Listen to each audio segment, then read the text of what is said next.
Sustentação oral, paciente Jair Andrade, habeas corpus número 5164-584-23-2022-821, 7000. Pela defesa técnica do paciente Rodrigo Torres, OAB 51761, relatoria do nobre desembargador José Antônio Cidade Pitres. Primeiramente, a saudação dessa defesa a essa nobre presidência dos trabalhos, bem como os demais componentes dessa igreja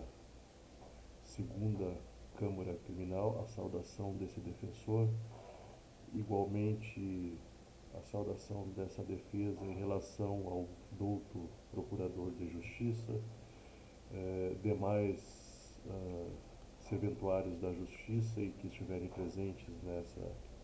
sessão virtual. E, na verdade, trata-se o fato em questão, uma tentativa de homicídio perpetrada contra as vítimas Gilson e Valmir Senes, por disparos de arma de fogo, que ora está sendo apontado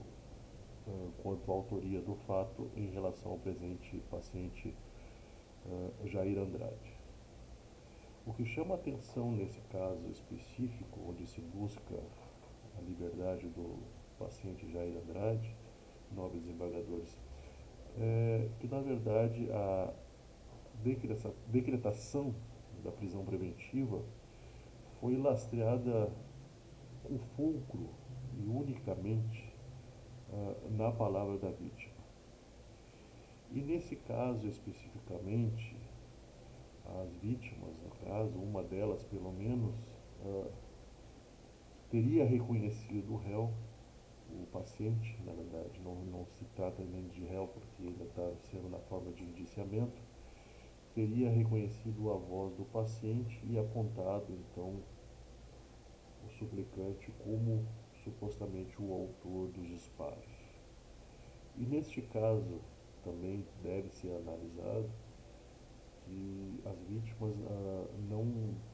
efetuaram qualquer tipo de reconhecimento pessoal, não visualizaram o porte físico, não visualizaram as vítimas, os rostos dos brilhantes, no caso em questão, e unicamente foi apontado a voz do paciente como sendo um dos que teriam disparado contra suas pessoas. Também é importante ressaltar, apesar de que a via estreita não permite análise de prova, mas sim é preciso ressaltar que não houve nenhuma perícia no local, não houve nenhum material apreendido na residência do paciente que pudesse evidenciar qualquer tipo de participação no evento criminoso em questão. Isso, na verdade, se mostra importante na medida em que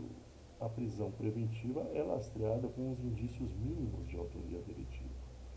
E nesse caso em questão, não se achou nenhum objeto, alguma arma ou algum objeto que pudesse evidenciar que realmente o réu, o paciente, tivesse participado desse evento criminoso. O que torna ainda mais temerário ainda apontar o paciente como eventual autor dos disparos. E, por óbvio, nobres desembargadores, que as vítimas têm interesse em prejudicar o paciente, na medida em que apresentam contendas anteriores com ocorrências registradas de ambos os lados, mas o que se perquire no caso em questão é a suficiência ou não dos indícios de autoria delitiva necessários para justificar o decreto preventivo. E nesse caso, é extremamente precária a prova produzida, no sentido de apontar os indícios contra o paciente, necessários para os requisitos da prisão preventiva do suplicante.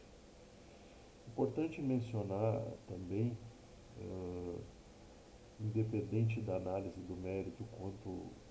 o apontamento dos indícios de autoria, se são suficientes ou não, que o presente paciente sempre agiu de boa fé e especificamente em relação às vítimas em questão, pelo menos dois registros anteriores feitos pelo próprio paciente, buscando sempre os liames da justiça, onde foi alvo de uma das ocorrências, inclusive sendo vítima de disparos de arma de fogo em seu veículo, e outro proferindo ameaças. Inclusive, os registros de ocorrência foram juntados nos documentos 4 e 5 do evento número 1, na petição de inicial de habeas corpus. Essa defesa teve o trabalho de buscar os registros de ocorrência e, infelizmente, na ocasião, não se deu prosseguimento por parte da autoridade policial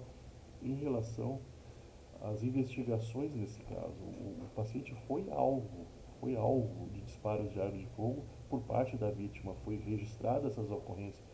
O paciente nunca buscou a via da vingança ou de alguma outra forma que não seja a justiça. Registrou as ocorrências, buscou que a autoridade policial tomasse as investigações, tomasse à frente das investigações e, infelizmente, na ocasião em que o paciente foi vítima, nesse caso, por parte desses mesmos que estão sendo apontados agora também como vítima, foi alvo de disparos de armas de fogo, pelo menos uma delas, em seu veículo, e nada foi feito.